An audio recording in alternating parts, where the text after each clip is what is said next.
Es neuzskatu, ka mēdz būt tāda viena veiksme. Nu, veiksme tad, kad tu, teiksim, pirmo reizi iegāji Berlīnas kioskā, nopirki loterijas biļeti, vācu un vinnēji 100 miljonus eiro. Nu, tā ir veiksme. Biznesā ir ļoti daudzu ikdienas darbu kopums, kurš tad definē šo skaisto vārdu veiksmi. Veiksmi vinnēt loterijā. Ja? Vai ziniet, es pastāstīšu anekdoti. Man ļoti patīk anekdoti stāstīt. Ja? Viens itālis katru dienu iet garām Svētā Pētera statujā un saka, nu, Svēto Pēteru, nu, atsūt man to veiksmi, nu, lūdzu, par favore, nu, atļauj man vismaz loterijā laimēt. Tā viņš iet 10 gadus, 11 gadus, 15 gadus, pēkšņi tā statuja viņu uzrunā. Tad varbūt to loterijas biļeti vismaz nopērts.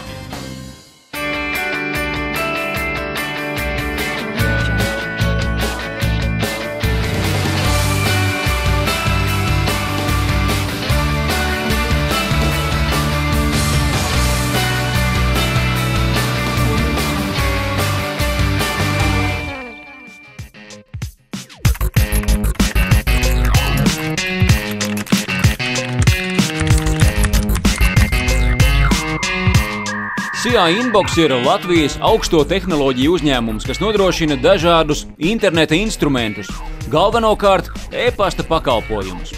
Inbox LV portālu ikdienā lieto līdz pat 70% Latvijas interneta lietotāju. Pirms 5 gadiem uzņēmums sāka savu darbību arī Lietuvā. Pašiem uzņēmējiem pagaidām neskaidru iemeslu dēļ ļoti daudz Inbox lietotāju atrodas arī tādās valstīs kā Meksika, Brazīlija un Peru. Kopumā aktīvo Inbox LV pastkastīšu skaits sasniedzis jau 1,2 miljonus.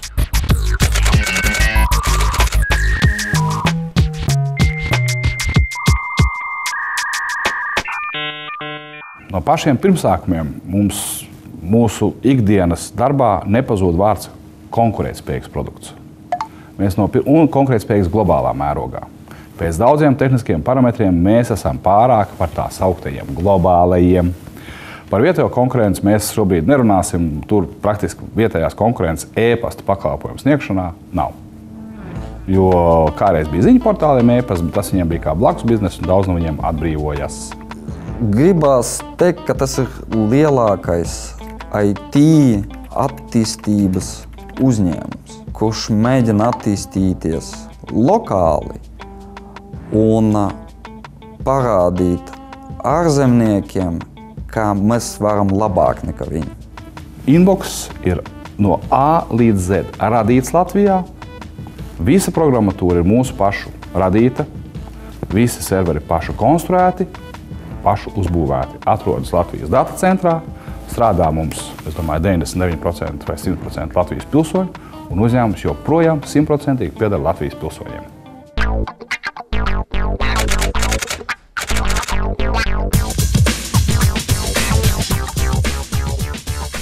Viens no vērtīgākajiem uzņēmumiem pasaulē ir Google.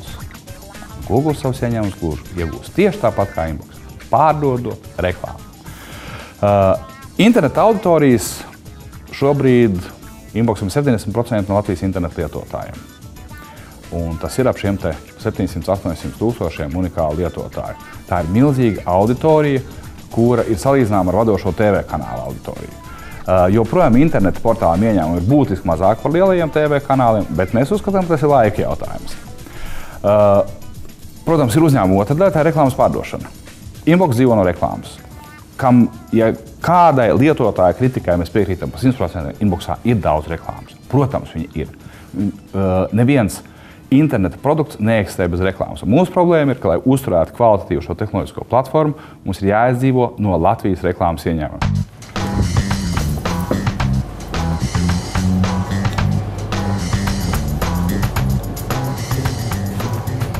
Tagad mēs esam nonākuši pašā Inbox sirdī.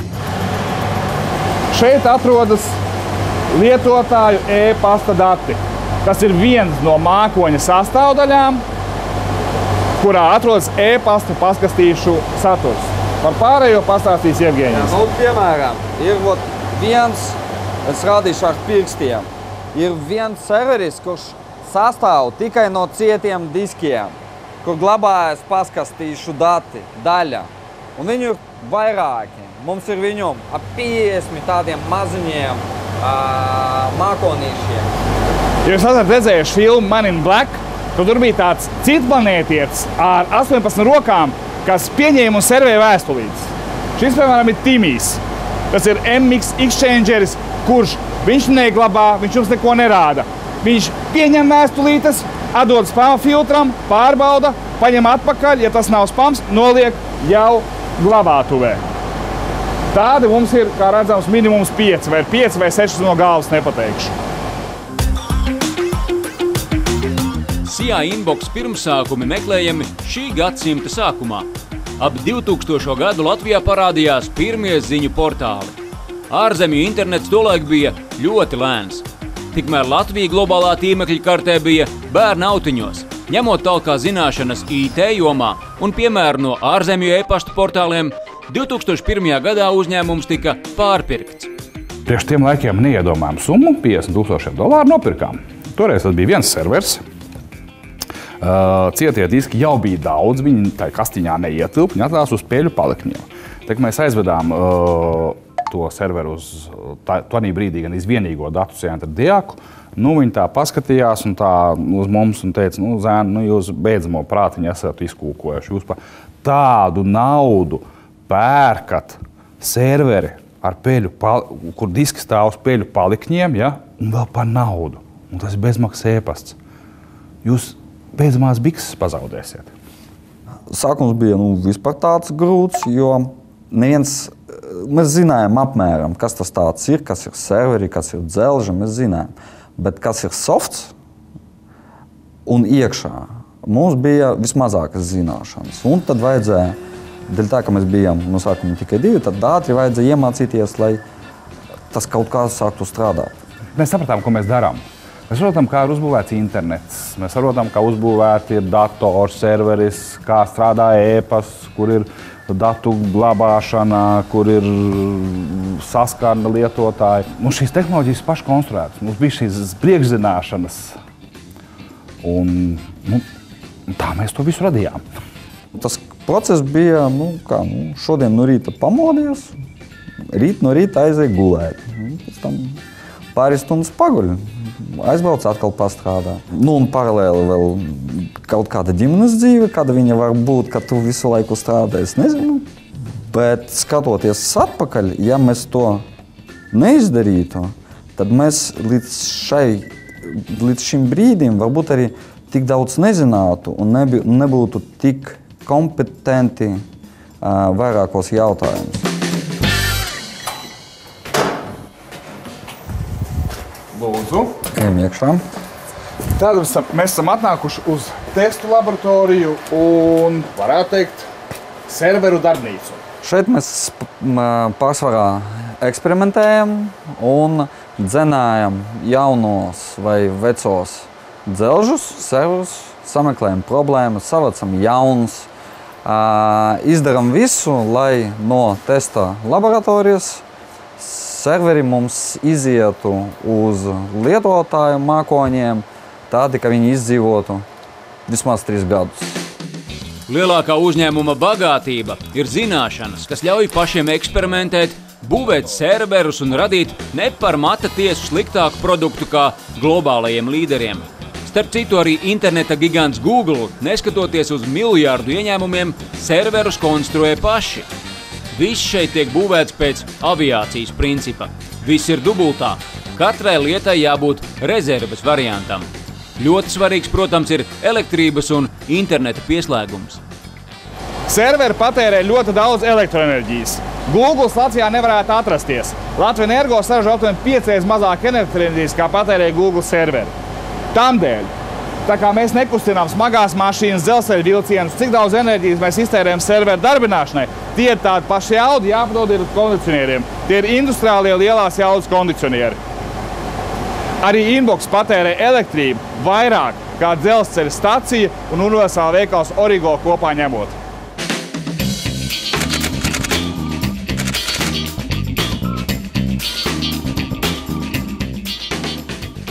Nestoties uz visiem tiem daudziem darbiem un veikumiem, ko mēs stāstījām, mums arī vēl ir sociālā dzīve. Piemēram, šogad notika pasaules čempionāts Inbox darbinieku izpildījumā galda hokejā. Katram tik piešķirt valsts sekundīti. Lūk, vēl kā rodziņi. Katrs izvēlējās savu valsti. Ja nemaldos, pēc šausmīgi spraigām cīņām uzvarēja kas? Itālija.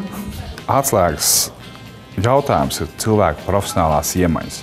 Varbūt šis ir tas burvīgais brīdis, kad mēs varam pastāstīt, ka mēs Inbox uzskatām par Latvijas sabiedrības integrācijas paraugu.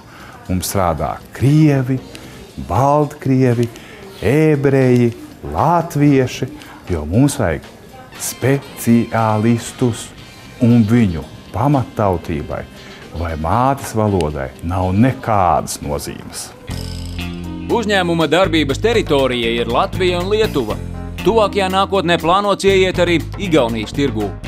Šobrīd kompānija ir tuvu tam, lai attīstītu jaunu peļņas avotu – reklāmas baneru mašīnu pārdošanu. Katrā internetu portālā cilvēki ir ievērojuši, parādās baneri. Viņi var patikt, viņi var nepatikt, viņi var ļoti nepatikt, bet bez tā neviens bezmaksas internetu portāls izdzīvot nespēs. Tā ir reklāma. Lielākoties Latvijā šobrīd joprojām izmanto ārzemju banermašīnas. Savas banermašīnas ir mums un draugiem LV. Pārējie ziņu portāli un pārējie web resursi pamatmasā izmanto ārzemju banermašīnas, kuras lielākoties ir par maksu. Mēs jau tuvākajā laikā plānojam konkurēt šajā tirgū. Lielākoties mēs domājam par ārpus Latvijas tirgu.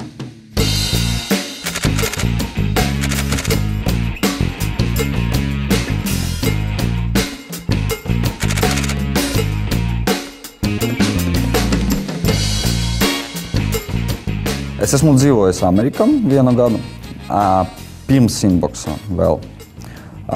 Un es atbraucu atpakaļ, es varu tur turpināt mācīties, es iestājos Princeton University, kurš diezgan krūts skaitās.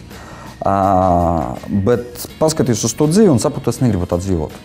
Tas ir tik vienkārši. Tur nav draiva pašai ne dzīvē, ne darbām.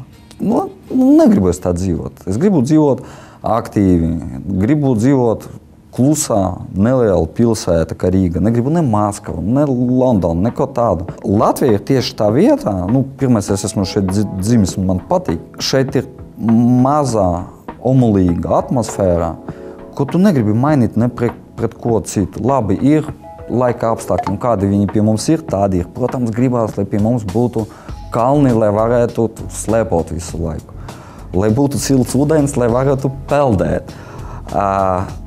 Bet to visu tu apmaini pret to omulīgu, to nelielu pilsētu, tos draugus, tos apkārtni, kas ir šeit, kuri ir atvērti, kuri ir godīgi un ar kuriem var normāli un labi strādāt.